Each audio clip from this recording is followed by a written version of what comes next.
during this time where you're confronted with digital spaces and anonymity and maybe even emptiness, consumerism, that we can deliver content, meaning again, and give people maybe also hope. Welcome to Voices on Art, the Van Horn Gallery podcast hosted by Daniela Steinfeld.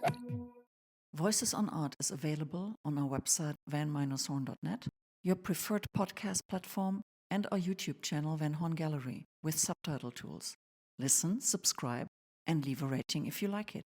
I'm Daniela, and this podcast is about my personal and also about a lot of other people's enthusiasm for art. Art can touch on all parts of life, and therefore we talk about all parts of life. I hope to get you on board and to tell you interesting stories you enjoy listening to. We're recording via the internet, so please excuse any glitches and sound quality. My guest is Anna Helwing with the eponymous gallery in Zurich, Switzerland. And Anna's career really ran the gamut from like everything glamorous in the art world, from small starts and then going to LA, living in the US, working at Christopher Grimes' gallery, working in France with Hans-Ulrich Obrist, owning an own gallery in the United States, which must have been not so easy. We'll talk about this later. Working at Hauser and Wirth, at Art Basel, now again owning an own gallery, and everything in between, meeting some of the most interesting and now also very acclaimed artists. So it's been very, very rich, and now it's back to the roots, and Anna runs her own gallery in Zurich. So first of all, welcome to the podcast, Anna. Thank you, Daniela. Thank you for having me, and looking forward to having this podcast. Absolutely. As always, the big question, a lot of people that work in the art world ask themselves, and I ask you now, is why art, and how did it start with you to step into the art world? Oh my, so, well, I guess the start, when I grew up, I didn't know anything about art. I grew up in the countryside, middle of nowhere, close to Austria and Liechtenstein. There was no such thing in the 70s, 80s. I didn't even know the Andy Warhol or anything. But I always knew this can't be it. This is not enough. And I was always looking for more. And then when I was 15, I left that tiny little village and I moved to the next big city, St. Gallen, where I went to the gymnasium. And that's kind of where I met Ivan Worth. I went to school with Ivan Worth, and he introduced me to this art world. To me, it was a complete new world I did not know anything about. And of course, I was like startled. And what is this? And I remember the first show I saw was by Daniel Spöri. I was really taken by his pieces. I mean, oh my God, this is incredible. Oh, and it opened up new doors. I thought like, wow, this is interesting. And I met a lot of new people then back in Zurich. That was in the late 80s, early 90s. A lot of interesting people. And I started to travel to New York and even to LA already then. And so I knew, oh, this is actually here I meet the people I always was hoping to meet without knowing. Yeah. It was just this freedom, this kind of mental space I really enjoyed. And so that drew me to the art world. Again, I had no clue about or art history whatsoever. That's really interesting. So art really, really is capable of Yep, opening up new spaces, delivering absolutely. something much more interesting for your personal life, and also the people that are involved Yep, usually yep, are very special people. So this is the whole mix, I guess, yep, that drew absolutely. you in. Yeah, it was that visionary space, that kind of freedom that really attracted me. And then I decided to study art history to give the whole thing kind of like a base. And I studied in Zurich at the university, the Kunsthistorische Seminar. My final thesis was on Franz West. There was actually the in-between part that was on Francis Picabia. So I was always kind of interested in contemporary art. At that time at the university, it was rather difficult because it was more like old masters or Middle Ages. So we really had to fight for kind of the contemporary part. And even back then, I decided for like a year to go to Paris to work with Hans-Ulrich Obrist to indulge in the contemporary scene. But it's not to be taken for granted that you meet those people. It's kind of like an accident that you went to school with Ivan Wirth. that Yeah, you meet Hans Ulrich Obrist. Okay, he's from Switzerland, but still, yeah. it's like almost it was meant to be, because you just fall into the way of all these people when you were very, very young. True, absolutely. But also, we have to remember back then the art world was much smaller and it was tighter. Well, we're talking about 90s. Yeah, we're talking about the 90s. So it was much smaller. It was easier to approach people or actually to meet them. So, and again, Hans-Ulrich Obrist is also from St. Gallen. So I kind of knew him from St. Gallen as well. But then, I mean, going to Paris, Hans-Ulrich Obrist has been really instrumental. He's super generous in terms of introducing you to everyone, giving you access. So that really kind of also opened new doors, and also for me was a complete new experience, kind of to meet all these interesting people. The first day when I arrived at the museum, he told me, "Oh, I don't have time. Why don't you take care of Yoko Ono? Mm-hmm. Because I can't." And so he sent me to pick her up and bring her over to Agnes B. And that was for me like, oh my God, what am I going to say? What am I going to do? Yes, sure. I was, completely overwhelmed sitting there. I remember as it was yesterday, sitting in the cab with Yoko Ono. I'm like, what am I going to say to this? I mean, she's an icon. What am I going to do? And so what did you say? Oh my Nothing. God, it was I embarrassing. love Nothing. you. Nothing. I was so embarrassed. I was just so startled. I didn't know what to say. Sure. But that's kind of how Hans Ulrich was. When another time I told him I'm going to New York for a week, and he gave me his address book. Yeah, make copies. Whoever you want to meet, take a picture and write them. Call them up. Do you want to meet them? So I basically at that time I wasn't working for House of Worth or anything yet. I called up Ronnie Horn and said, "Yeah, coming over, come to the studio." So yeah, because Hans Ulrich Obrist gave me the contact information, and I said, "Oh, okay, let's call her up." And did. Do you think it was much more about this personal contact? And do you think Yeah, it was more about community, because the community was so much smaller and everybody basically knew each other? yeah, absolutely. And I think also it was more about art to make things Hmm. happen and not that much about business yet. So of course it was also about, exhibiting, selling work, but the personal contact, meeting, creating ideas, especially for Hans Ulrich Obrist, this has always been his goal to make good exhibitions, to create things and yeah, move things forward. How was it for you? I mean, because you still had to find your way in all of Absolutely. that. And you decided then, yeah, with a few sideways, because you also started working at the museum with him. But in Yeah. the end, you decided to go more into the gallery world. Absolutely. I mean, when I went to Paris to work with Hans Ulrich Obrist, I was still at university. I wasn't done yet. So for me, it was more like an internship kind of thing.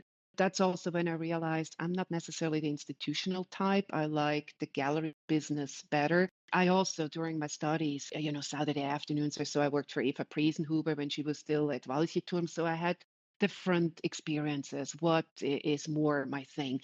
And I realized the gallery world happening faster with the exhibitions, that was more my thing. Do you also think there's more, at least for the people who run a gallery, that there's more freedom, more possibility to just decide Yeah, what you want than, for example, working in a absolutely. museum? Oh, yeah, I absolutely think so. Because, I mean, in a museum, you have a lot of stakeholders. And so you cannot always do what you want to do because we all know. But as a gallery, you take the full risk, of course. If you do things, very radical things or so, it might also have implications, but at least you can do it. You can make up your own mind. And also the pace of the gallery. I like the pace that it's faster. Yeah, more alive, I Yeah, think. but it can also be a spectacular failure, if it does not work. Absolutely, absolutely. You take the Yeah, you risk. take the So I full think risk. you take the full risk. But that's kind of what I liked. And I mean, at that moment, it was not the idea yet to have my own gallery. It was really more like working for a gallery. That was the plan. And that I had my own gallery. I made the decision to have my own gallery. That was only later in the 2000s when I had already moved to Los Angeles, which actually happened for personal reasons. It Mhm. was not even for career.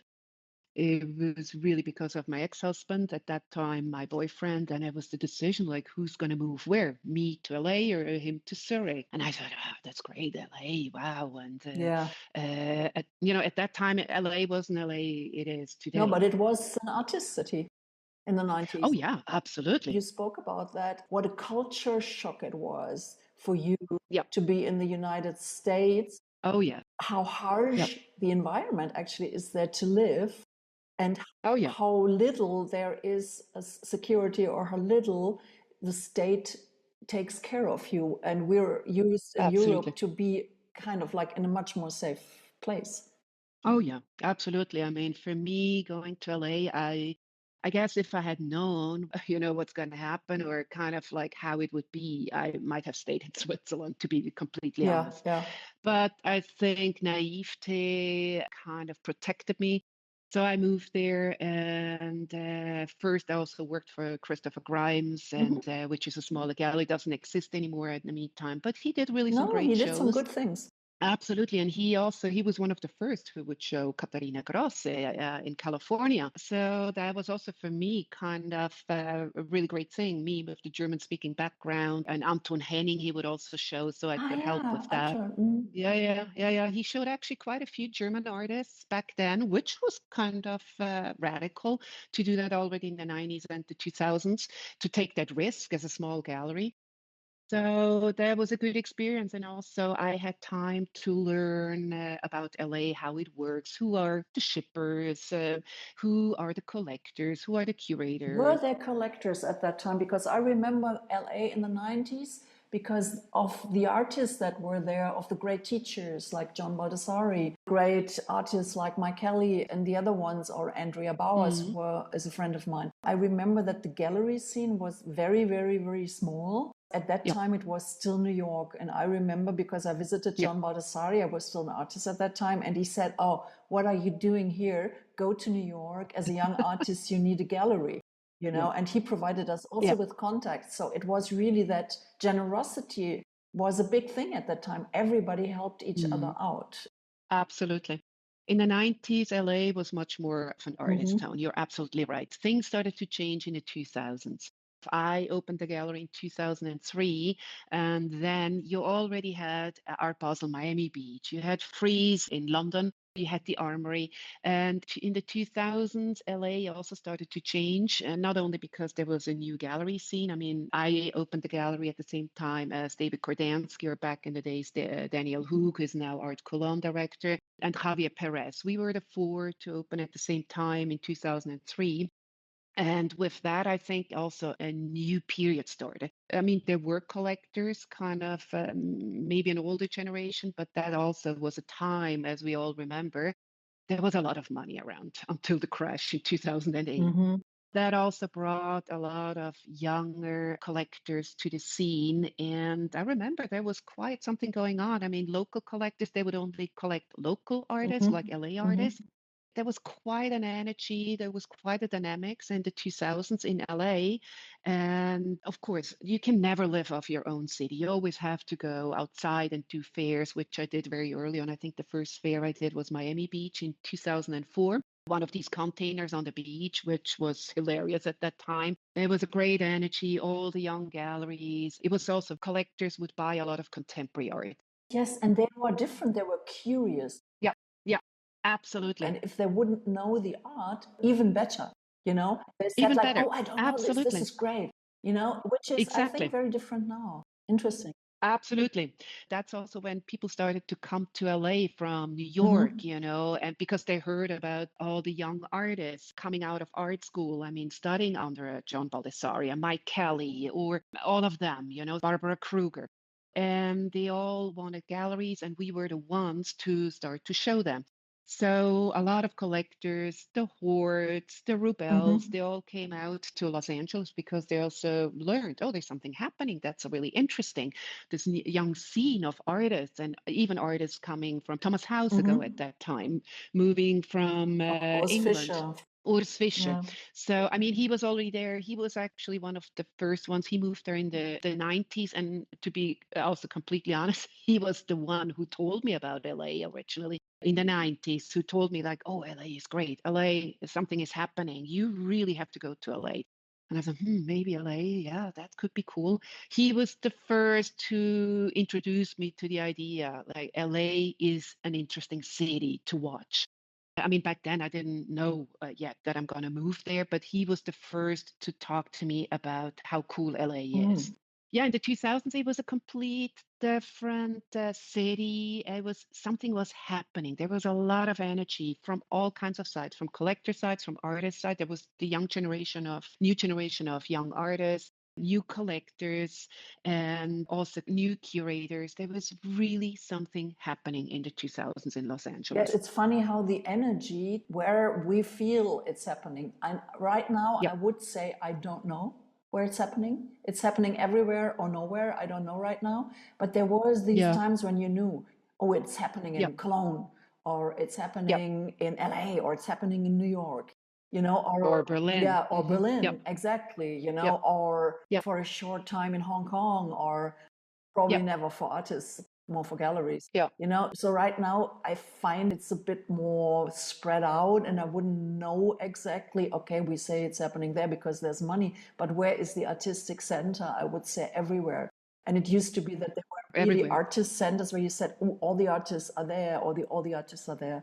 And how did it Yeah. work for you, you know, knowing all these people, young woman opening up her own gallery in very different surroundings than where she came from? How did it work for you then with a gallery? It was actually great Mm. because LA was super welcoming and they were very interested in, oh, there's this young Swiss lady opening up a gallery. I mean, how come? How weird. And I would also do shows that were kind of risky, Mm-hmm. but you had a lot of support. All those LA is so big and so widespread, but people actually would come and want to find out, meet you, and learn about the artists. And support was amazing. Support was great in LA. Even now, looking back, sometimes I think, oh, I wish that would still be the case Mm-hmm. because this curiosity for me was amazing. I was carried by this. Yes. And it was, again, also it was easier back then with the art fairs. Immediately I got into art fairs because LA, you were outside of the center. So very quickly you had a presence at art fairs. I felt really kind of super welcomed in Los Angeles, supported, and also this kind of not outsider, but this kind of, how do you say, this foreigner in a different country, bringing the different kind of aesthetics to what they were used Yeah. to. It was It different. was something positive at that time. You Yeah, know, it's like now if absolutely. they say, oh, I don't know you, you know, at that time it was, Yeah, oh, I don't know you, you absolutely. know, so it's very Exactly. different. And the Yeah, same is true yeah, for the art fairs. You got easier in because they yeah, were curious to install something new which they don't know, yeah, somebody outside of the network probably even, you know, so it was yeah. not Absolutely. necessarily bad to be the small one, to be the new one, to be the outsider Yeah, one. And that, I yeah, think, changed massively in the past yeah. 25 years. Absolutely. So you had the benefit of the new Mm-hmm. and new ideas. And now I guess also there's so many galleries, there's so many art scenes, there's so many collectors and a lot of people you don't even know whether they're collectors anymore. Their So clients or whether their you can, buyers. yeah, exactly. You can't even call them collectors. I was actually just talking with a friend about this yesterday, also having a young gallery.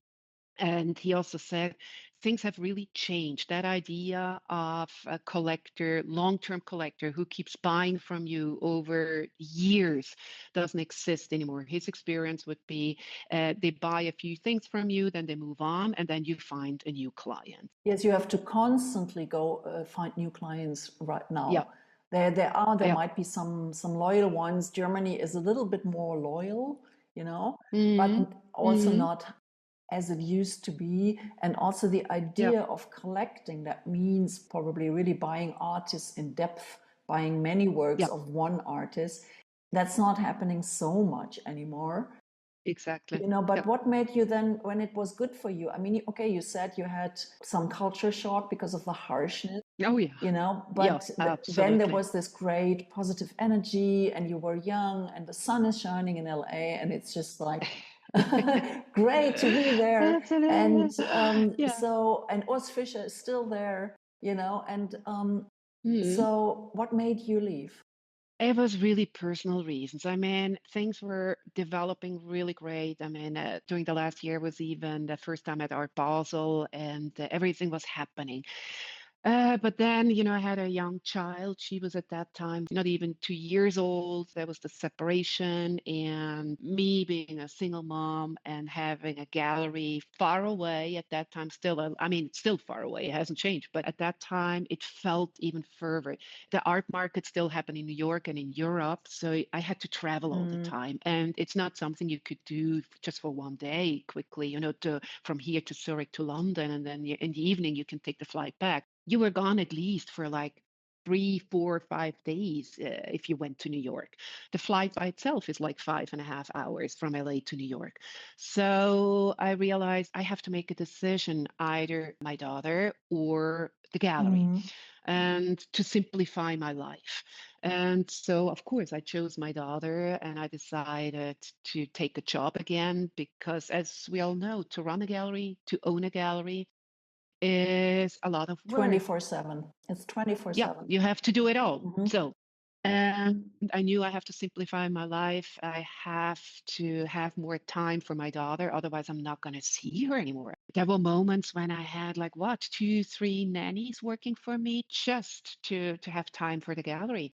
This is an important point because I hope it's going to start changing right now, these kinds of discussions, because it used to be really that in this commercial art world, I mean, for many years, I didn't even know, do people have family? How many children do Yeah, they have? For the men, it was, they yeah, probably yeah. had a wife at home who takes care of the kids, but it was Mm, certain private things were considered as weaknesses, or you couldn't be like commercially full on top when you don't work 16 yeah, hours a day.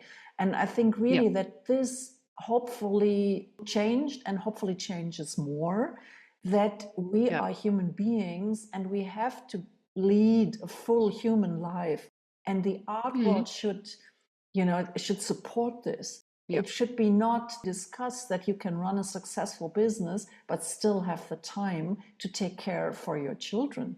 Absolutely. I think it's absolutely. such an important point. I mean, that work-life balance, I think it should in general be. Maybe the problem is in the art world, it's passionate. You like what Yeah, you do. absolutely.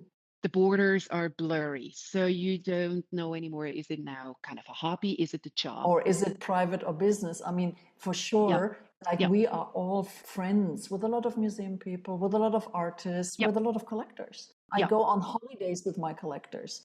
Exactly. Exactly. A lot of things happen outside Hmm. the regular business hours from 5 to 9 because this is what it is. Absolutely. There are no business hours. Yeah. Yeah. Yeah. And collectors usually also they have a job and they work during business hours. So Yeah. they're interested in art or collect art outside of the business hours. That means you work outside of business hours as well. But then again, to combine it with children and family life and personal And life love and everything. and love, everything, and taking care of Yeah. yourself, health, everything is really challenging. And especially as a woman, where it's expected that you do it all. You have a Yes. career, you're a good Yes. Yeah. mom, you're a caregiver, and yeah, you're there for education, everything. So sometimes it's really, really challenging. And I just knew I have to make this decision now because otherwise it's not going to be good. Yeah, and then I decided I talked to all the artists before I actually went public. I talked to all the artists and told them, look, this is the situation, and I just have to do it. It was all good. They were all super understanding because some of them had children on Hmm. their own. They understood what it means. And again, it was the beginning of this kind of art fair circle Mm. to biennals, to be everywhere at the same time, travel, biennals, exhibitions, to support the artists, to visit collectors, mobility, international. So they understood. I had to take this decision. And then I decided to close the gallery, and which was actually a kind of an interesting step because just 1 or 2 months later, the crash happened. So, and I was kind of, Actually, it was a yeah, lucky move without knowing even. absolutely. Yeah. Yeah, because I don't know what would have happened. Maybe, others like David Krudansky, I mean, he's super successful. He has an empire now. So it didn't hurt him. So Mm. maybe, who knows? Maybe also, I don't know. And it's kind of useless to guess where I'd be because I made the decision to close. And then I moved back to Switzerland because my family was here and I knew I'm going to have support and with my daughter. And that's kind of when I started to work for Hauser and Wirth. I took a job because for me it was easier to have this kind of specific role. I was in sales department at Hauser and Wirth, working with a handful of artists at the gallery, so it was a clearly defined task. Hmm. So that's kind of what I did, and I really enjoyed it. I mean, Hauser Wirth was also a different animal at that time. Hmm. It was smaller and it was super interesting over the years to witness all these developments. I mean, when I was there was only Upper East Side, New York, 69th Street, that townhouse gallery. But then they opened Chelsea. So that happened during my time. In London, they had the Old Bond Street together with Colnaghi at the Hmm. beginning. And then they opened Savile Row. And then there was Somerset. And then there was LA. And at some point, Hong Kong. So a lot of things And happened. Minorca. That was, yeah, exactly. But that was afterwards. Okay, that was I later. wasn't Yeah. there anymore. That was later. But nonetheless, I mean, it was really interesting to see kind of how they grow and they move forward. And Ivan with all this energy and always new things, and it's never enough. But also that kind of taught me a lot because you have to do your own thing. You have to be sort of entrepreneurial at that gallery and create your own ideas. And I really enjoyed the freedom I had Hmm. that I was given. You can do things, of course, along the lines of like Hauser and Wirth guidelines, but nonetheless, you had a lot of freedom to travel, to create ideas, exhibition ideas, to work with the artists. So that taught me a lot. It was not like a gallery where you were told what to Hmm. do. It was just too big already at that time. So you had to really have your own ideas to be very creative. And if it was a good idea, you were absolutely allowed to do so. Hmm. And what could you take for yourself for your own gallery now, which has a completely different approach? Never stop, always move forward, always be creative, and do not accept a no. Just go for your ideas, go for your visions, and make them happen. So that sounds very, very powerful. So for me, it's also always the question, I'm trying to work out how you can be powerful and do what you just Mm, said, like have your mm, own ideas and also make it happen. But at the same time, be empathetic, be yep, soft, yep. be understanding, incorporate also the ideas and the will of other people. Oh, yes. Yeah. So this balance, I think we have to go into the future with really more humanity. Absolutely, 100% agree. I mean, that kind of reckless Hmm. business model where only the money and kind of And investors only the and profit. the profit speculation. I think we all seen it and realized this doesn't work long term. So everyone getting tired. And so what's the point? I think really in the future, also with like all the digital realities from AI to ChatGPT, whatever, but what will count, and I strongly believe that, is again humanity, the Hmm. personal touch, the encounter between people, whether it's an artist and a collector, Hmm. whether it's a gallerist and a collector, a gallerist and an artist. but that space, that kind of human space in between where you meet, exchange ideas, and community.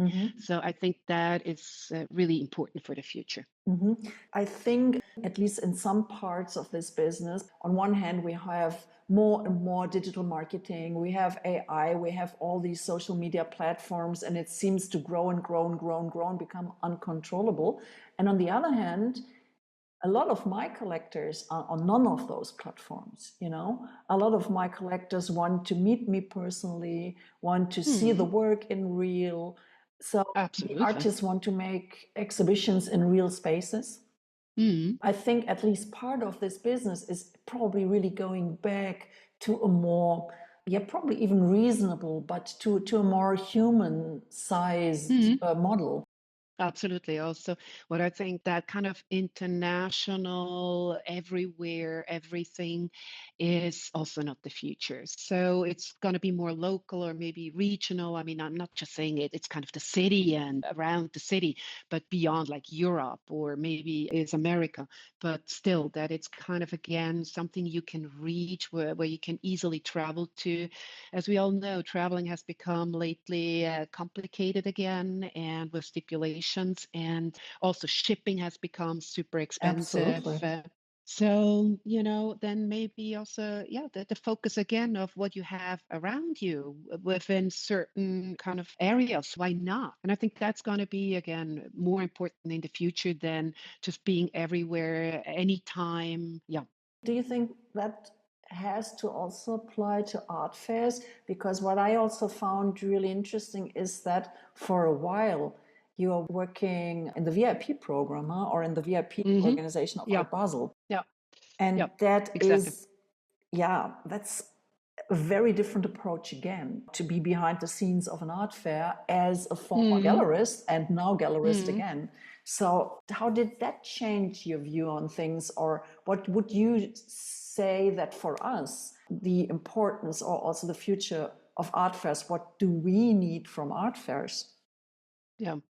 I mean, when I was with Art Basel, that was actually right before the pandemic and a little bit into the pandemic, and that for an art fair, obviously, was very difficult. Mm-hmm. So everything went digital, and that was a challenge. But when I started, it was still the idea, or it was actually the reality, not the idea, it was the reality that you would travel everywhere. There was Art Basel, there was Art Basel Miami, there was Art Basel Hong Kong. Everyone was always everywhere, would Mm-hmm. go to these fairs, and also the VIP team. We would cater to all the collectors, invite them to all the fairs, and most of them would actually go to all the Mm-hmm. three fairs. Now I think that's also changing. Also, when I talk to collectors now from the US, I mean, they're also picking and choosing more carefully now. Do I really want to go to our Basel and our Basel Paris? Do I have to do that? Maybe I only go to our Basel Paris and Basel I leave out this year or for good. That model, I think, has to change too, also for a gallerist. So kind of what makes most sense? Does it make sense for me, as whether you as a German gallerist or me for a Swiss art gallerist, to go to Miami Beach?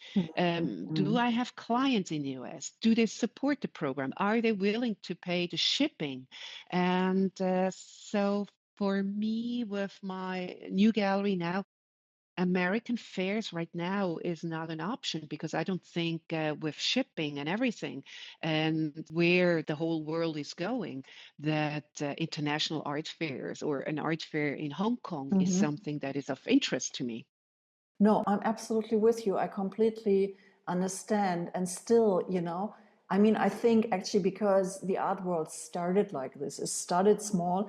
And one thing I really like is that we're again looking at our surroundings and see, especially like, for example, where I am here in Düsseldorf, there's so many great artists also of a younger Yeah, generation around. So I don't have to travel very far to get great art. Still, I think it's really important to understand that great art never is regional. yeah, Wherever the artist lives, if it's in a village or if it's in a big city, great art is always, has many, many international aspects or applies to many, many different things and not only the region.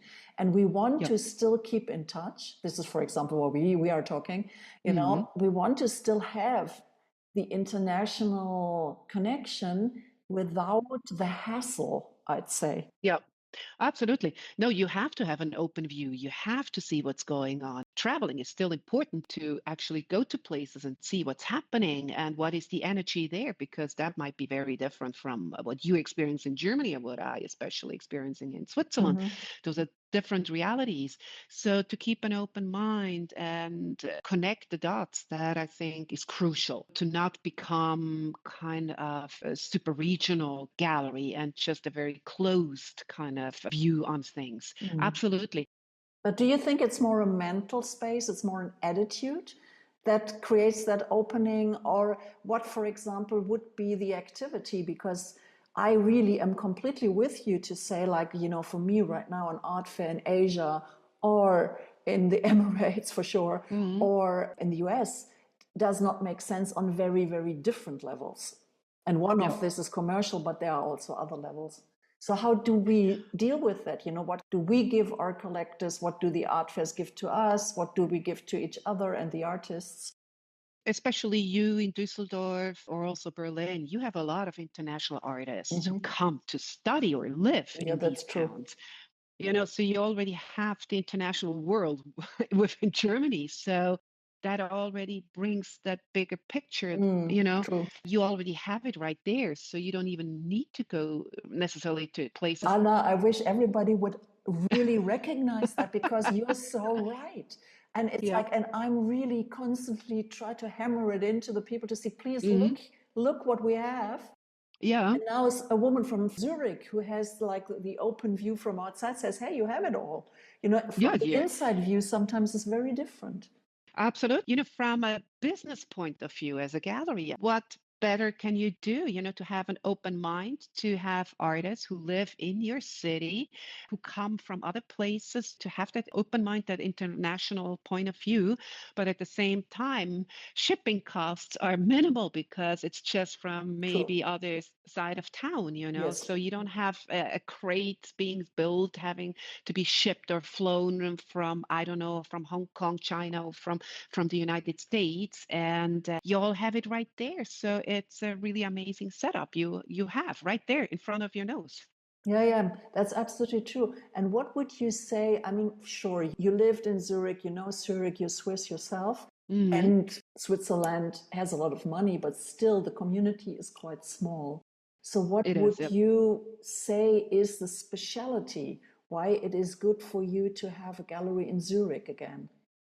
I mean, first of all, of course, it's for personal reasons Hmm. because I've born, raised, and so this is kind of what I know. It's I've home. been, yeah, it's home sort of. Hmm. But then also what Zurich has to offer, it's super international. Besides, I mean, as you mentioned, there's a lot of money, but that's not necessarily the point. I think Zurich is really interesting because it's super international. It's easy to get to places nonetheless, even within Europe. It's right in the middle. I can take a train to Paris, I can take a train to Milano. It's also kind of changing right now, Italy or northern Italy at least. Something is happening there. Berlin, yes, I guess you can take a train, but to Berlin, I take an airplane. London, you're within an hour and 15 minutes, you're in London. So Zurich is really super central, and still people coming to Zurich for business reasons. So there's quite a bit of exchange. We have the history, the culture of collecting. There are a lot of museums. I mean, you Hmm. have that too in Germany. But we have amazing museums in each bigger city: Basel, Bern, St. Gallen, Zurich, Winterthur, Aarau, Hmm. Geneva, they all have amazing museums. They even have Kunsthallen as well. And even smaller cities have kind of Kunstvereine. So it's amazing that support, that institutional support for galleries. Also, there is, I mean, like everywhere, of course, there has been or still is this amazing collector base of maybe an older generation, whether it's Ringier, whether it's Bechtlers, Kitty Hook, a lot of these kind of really super collective been around and very supportive for decades. Hmm. But also, of course, there is also the challenge or the need for a younger generation But we have, I think, a big chance for Switzerland is the expats, people moving to Switzerland for whatever reason, whether it's for job reason, for personal reasons, even tax reasons. But that could also be a really great opportunity for new collectors because they want to do things. They want to be part of the country, so or the city. So I think that offers a lot of future opportunities for like a city like Zurich or even Basel, because I mean you have Sando, you have all these big companies there. Yeah, so I think Switzerland has a lot to offer. It works very well, so you can get things done. I mean, that's maybe the only thing that's in the US a little bit more difficult, or in Yeah. Los Angeles, to get things done, with authorities, with businesses. Mhm. Just it takes more time and energy to get one thing done. Here, everything is super efficient. You get it done in a day. True for the trains also. Absolutely. Public transportation, everything. You said you felt like it was not easy, but you felt very embraced in Los Angeles. Yeah. Is it the same for you now? Because times also changed so much between the 90s and now on Mm, so mm, many levels. absolutely. First of all, do you feel as embraced in Zurich? And also, what would you pinpoint? What is the most major change from the 90s to now running a gallery? I think in the 90s, it was more about this let's do it attitude. Money didn't The matter punk that attitude. much. Yeah, exactly. Just let's make something happen Mhm. and let's go for it. And even if you didn't have that much money, things were also cheaper. I mean, rent, so it's complete different animal these days. To rent the space is just, I mean, when I look back, I had this huge space in Los Angeles for no money. Here, a small space is already more than what I paid for the big space in Los Angeles. It's just things have changed, living costs, rent, everything went up like crazy. Anything, shipping, people working for you, all these things have gone up. So I think that has changed a lot. And that also means you have to be much more business savvy than Mhm. back in the 90s. As you said, it was more like a punk attitude. Somehow you could make it happen. People were happy to help. Now you really need to know about business But you know administration. about business. I mean, it's like you went I through do, it yeah, yeah. all. I find that so fantastic that, on one hand, you're like a grown up woman, your daughter now is an adult. You went through all these different phases, but Mm. you're a young gallery. Yeah, absolutely. I mean, some also said, "Are you crazy to open a gallery right now in this world during these times?" How do you know? There is never a good time. It's always you just make the decision you want to do it. And I mean, with all the experiences, all the lessons I learned over the last decades, I know what not to do anymore and kind of what I want. And certain things I did it, been there, done that. I don't need it anymore. So, what are those? What don't you need? And what is it that you think, like, this is what I want? Definitely work-life balance. I mean, I really want to work with artists I believe in, I want to support. And also, I do not want to get into that big mill anymore. Mhm. Of course, certain art fairs I want to do, but I want to be super selective. That pressure of having to do A, B, C, D, E, F, Mhm. I don't know. I want to take it a little slower and a little kind of more on a human level. That kind of hamster mill is something, I mean, maybe at some point you get into it and there is no way around it, but I really want to try to stay as much as possible in the driver's seat Mhm. and, yeah, to kind of be more aware of how far do I want to go. Mhm. And when you're starting all over in a way, so you have to have Mm. this beginner's spirit. Nevertheless, even if you've Oh, been yeah. around for 40 years, you still have to have the beginner's spirit. And Yeah. then you have to also start again with a new program, finding the Yeah. artists that show Oh, yeah. with you. How do you Yeah. approach that? I mean, there's still a lot of interesting young artists, especially now. I think there is the young generation. What is young? in the 20s, I would say, That's something young. young. Yeah, in the 20s, late 20s, maybe early 30s, coming out of art school. Is that what you're basically looking at? No, no, no, Okay. no, not really. But still, kind of, it's something you are aware of. Mhm. You also like, where is are things going? What is the future generation? So I think you also need to take it into consideration. It's not necessarily what I want to focus on, but still, what are they interested in? No, I'm actually want to focus on, let's call it maybe mid-age, but no, Mid-career, mid-career. Yeah. mid-career artists. I really believe in. Who have a strong voice, Mhm. mainly women. I'm not saying this is exclusive, absolutely not. If there is a great male artist, I'm also very interested in that. So, but right now, I also think there are a lot of like female artists who have to say a lot. Mhm. Maybe it's also because they couldn't do so in the past decade. So Yes. there's a lot of like room still for them to take over, to reclaim. And maybe that is an explanation why I think there are more female artists right now. They have like something to say. Mhm. So that's another focus of mine, female artists and with unique voices. I'm not interested in this kind of like hardcore feminism. That's not it. It's more with like a feminine point of view to stand up for, how do you want to call it? Maybe an existential kind of like valid for everyone, but that we have to be more appreciative of what's around us, Yeah. of human life in general, of the circle of life, nature, balance, maybe everything, Mm. So that's kind of more what I'm interested in.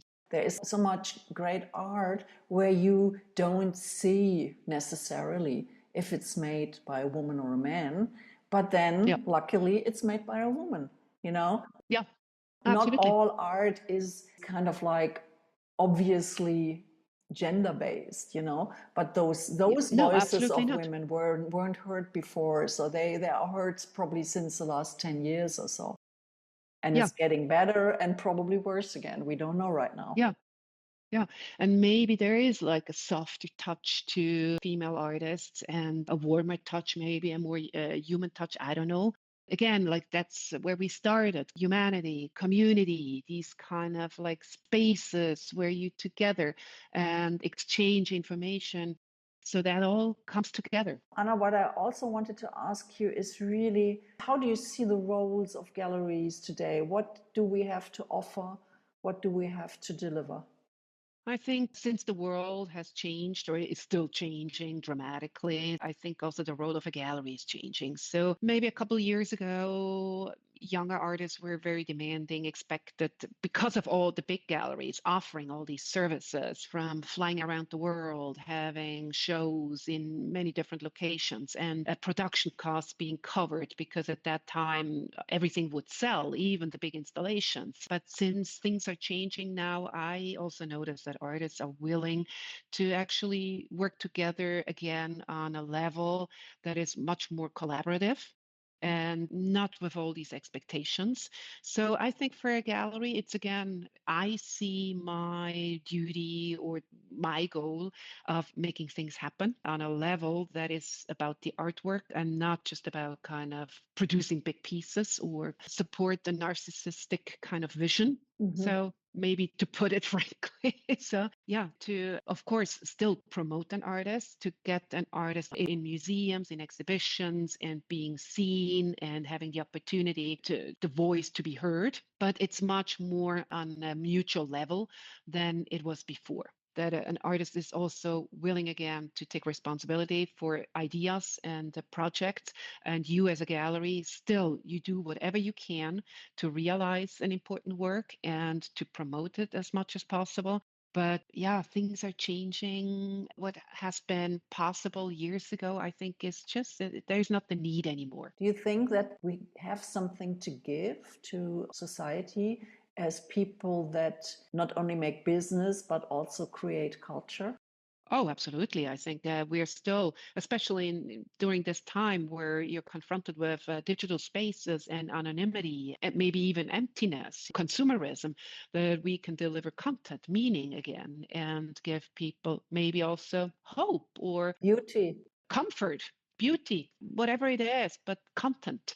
I think that's kind of really what in the best case, what I can contribute and offer people, visitors. Yeah. What would you wish for your gallery? How to develop in the near future? Not in 10 years, but probably like in 3 years. Mhm. I mean, there is a next step. I'm actually moving to new spaces 1st of April. So that's a new chapter. It's in the Kreis 4 at Rotwandstraße 39. There used to be a lot of galleries back in the 90s in that area. So I'm moving away from the Kunsthaus corner and more to a neighborhood that has a lot of like street activity, people walking around, nice restaurants, coffee shops. And so there is some street life, which I think is also kind of more interesting because over there at the Remistrasse, Kunsthaus, there are a lot of people, but it's more anonymous. That is kind of a next step to move to this new neighborhood. I want to do one or two other fairs. One is the social club. I'm going to do this in June in Basel, which is also this different model, maybe what Liste used to be originally, Mm-hmm. kind of what people really like. Also that community space. It's not that a gallery has its own booth, but it's more kind of like all over, and you go and discover things, artists, and maybe new galleries, and you meet and talk. And then one or two other fairs I want to apply to. So kind of some sort of like a natural growth Mm-hmm. together with some artists I want to work with closely. I don't know at this point whether in the old sense of representing an Oh, artist, yes, that's an interesting point. Yes. whether I want to do that, because also I see things are really changing, not only from like a gallery side, but also from an artist side, that they take more responsibility on their own and want to do things on their own, do not necessarily want a gallery to be exclusive. So things are changing. Of course, I want to work long term with artists and over time, and I'm always there if they have questions, if they want Mm-hmm. support, and I'm promoting them, of course, also in between shows. But that kind of model of exclusive worldwide representation, I think it's more interesting again to work with other galleries wherever they are and have a strong connection, Absolutely. to work together, also exchange information, work together for the artist to move the artist along. And also, I think for the collector base, Absolutely. Yeah. Yeah. to make the whole circle of institutions, artists, collectors, Mhm. galleries, that this is Mhm. again like the big boat we're all sitting in, and that we work Yep. together. And because we're also too small and also not willing, probably, to grow too much. No, exactly. My goal is not to have a branch everywhere on each continent. That's really not my goal. I want to stay small Mm-hmm. and more like so I can really have great conversations and meaningful conversations with the artists, with the collectors, with the curators. I prefer to work closely with other galleries who work along the same lines, and we share certain ideas together. So that is more my plan than having this worldwide kind of idea of representation. I couldn't have said it better, dear Anna. Thank you. Yeah, Thank you so much for sharing, and absolutely. talk to you again at some point. Yeah, that would be lovely. So to continue, and then let's see where Where we we are are in in a a few year. Or years. Yeah. yes, exactly. Maybe then in 3 years, let's see, do Let's see another what talk. happens. Yeah, Exactly. what I was able to realize of all my ideas. Thanks, Anna. Thank you, Daniela. Thanks for having me. Book pick. My book recommendation today is The Patriarchs by Angela Saini, published by HarperCollins Publishers in the UK. In German, it's Die Patriarchen, published by Hansa Blau. I read this book about a year ago, and it's a real eye-opener. It's one of those books that make you doubt certain assumptions that were presented to you as a given, like the dominance of men. What if patriarchy actually isn't a natural, but it was invented? What if it is not as old as we are made to believe, but a rather new development in human existence? And just the story we are told claims something different. So in The Patriarchs, Angela Saini takes apart this idea that men have always been in charge. and shows that it's not as universal or inevitable as we've been led to believe. She digs into anthropology, history, archaeology to uncover something surprising. There have been societies where women had power and gender roles looked completely different, although don't mistake that matriarchy means that women dominate men. It just means equality. Femininity just means equality. It's not the reverse patriarchy. So patriarchy as we know it didn't just appear or we were born with it. It developed over time, shaped by things like religion, colonialism, and economic systems. It has a lot to do with how nations came into being. So what makes this book really compelling is that it flips the narrative. Instead of asking why women are oppressed, Saini asks, how did systems of male dominance actually take hold? How did they came into place when they haven't been there for thousands and thousands of years of human history? So it's really eye-opening. It was an eye-opener for me. It's super accessible at the same time. It's a great read. And it leaves you with a big question. If patriarchy was created, could we also create something different, something which is better for humanity and better for the planet? Yes, I think we can. This is one book that quietly changes how you see the world, but it does not preach. And it is also grounded in research and data. She just tells the story in a way that makes it really fun to read it. So I highly recommend it for everyone. Enjoy and free your mind. Bye. Please find links and a text about my guest in the show notes. For more information on Voices on Art, the Van Horn Gallery podcast, visit our website van-horn.net. Follow us on our YouTube channel, Van Horn Gallery, on Instagram at Voices on Art and at van_horn_Düsseldorf, and subscribe to Voices on Art on Spotify, Apple Podcasts, or the platform of your choice. And leave your rating if you like it. Thank you for listening to Voices on Art, the Van Horn Gallery podcast hosted by Daniela Steinfeld. Stay tuned and connect.